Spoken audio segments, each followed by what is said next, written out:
पंजाबची संघटना वारिस पंजाब दे पुन्हा एकदा चर्चेत आली आहे। या संघटनेबाबत गुप्तचर विभागाच्या सूत्रांनी एक धक्कादायक माहिती दिली आहे। या माहितीद्वारे पंजाब आणि पाकिस्तानचं कनेक्शन समोर आलंय। नेमकं हे पंजाबचे वारिस पाकिस्तानसह मिळून काय करतायत, जाणून घेऊया या रिपोर्टमधून।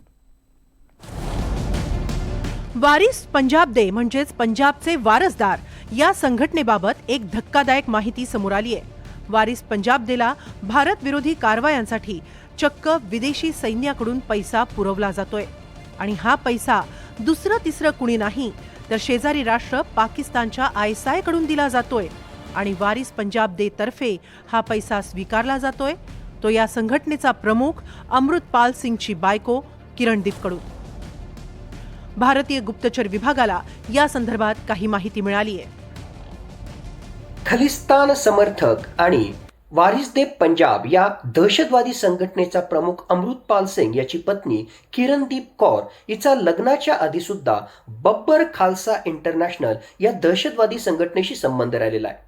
मुळात किरणदीप कौर ही युनायटेड किंगडम स्थित NRI आहे आणि ही अमृतपाल सिंग हिच्याशी लग्न झाल्यानंतर वारिस दे पंजाबच्या माध्यमातून भारतामध्ये वेगवेगळ्या प्रकारच्या दहशतवादी घटना घडवण्यासाठी आणि त्यासाठी मदत करण्यासाठी कार्यरत झालेली आहे। 2021 मध्ये वारिस पंजाब देची स्थापना करण्यात आली। संदीप सिंग सिद्धू उर्फ दीप सिद्धू त्याचे संस्थापक प्रमुख होते। पंजाबमधील प्रश्नांसाठी दबाव गट असं सुरुवातीचं स्वरूप होतं। 2020-21च्या शेतकरी आंदोलनातही ही संघटना सहभागी झाली होती। दीप सिद्धूंच्या अपघाती निधनानंतर अमृतपाल सिंग याची एंट्री झाली। 2022 मध्ये संघटनेच्या फेसबुक पेजवर अमृतपाल सिंग यांच्या नेतेपदाची घोषणा करण्यात आली। अमृतपाल सिंगच्या नेतृत्वात ही संघटना गेल्यानंतर उद्दिष्ट बदललं आणि शीख धर्माच्या तत्वांचं पालन करणं, खालसा राज्य निर्माण करणं या उद्दिष्टांकडे संघटना वळली। ही संघटना खलिस्तानी समर्थक असल्याचाही आरोप आहे। दरम्यान वारिस पंजाब देचे प्रमुख अमृतपाल हे सध्या दिब्रुगड तुरुंगात आहे। ते अपक्ष खासदारही आहेत। अमृतपाल सिंह हा एक खलिस्तानी समर्थक स्वयंघोषित शीख समुपदेशक आहे। 2024 मध्ये खदूर साहिब मतदारसंघातून लोकसभेवर निवडून गेला। खलिस्तानी नेता भिंद्रनवाले प्रेरणास्थान असल्याचा त्याचा दावा आहे। 2022 मध्ये वारिस पंजाब देच्या नेतेपदी संशयास्पदरित्या आणि वादग्रस्तपणे त्याची नेमणूक करण्यात आली। मार्च 2023 मध्ये पोलिसांकडून त्याला अटक करण्यात आली।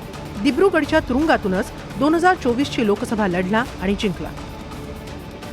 दरम्यान अमृतपालची पत्नी किरणदीप हिची दिब्रुगडमध्ये काही जणांसह बैठक पार पडल्याची माहिती गुप्तचर विभागांकडे आहे। तीच ISIशी संपर्कात असून तिच्याकडेच भारत विरोधी कारवायांसाठी पैसा दिला जात असल्याचा संशय आहे। याच पैशांमधून ती वारिस पंजाब देच्या कारवाया वाढवत आहे। इतकंच नाही तर भारतीय गुप्तचर विभागाच्या गोपनीय अहवालानुसार अमृतपालची पत्नी किरणदीप हिने दिब्रुगडला जाताना आणखी एक मोबाईल फोन वापरला होता।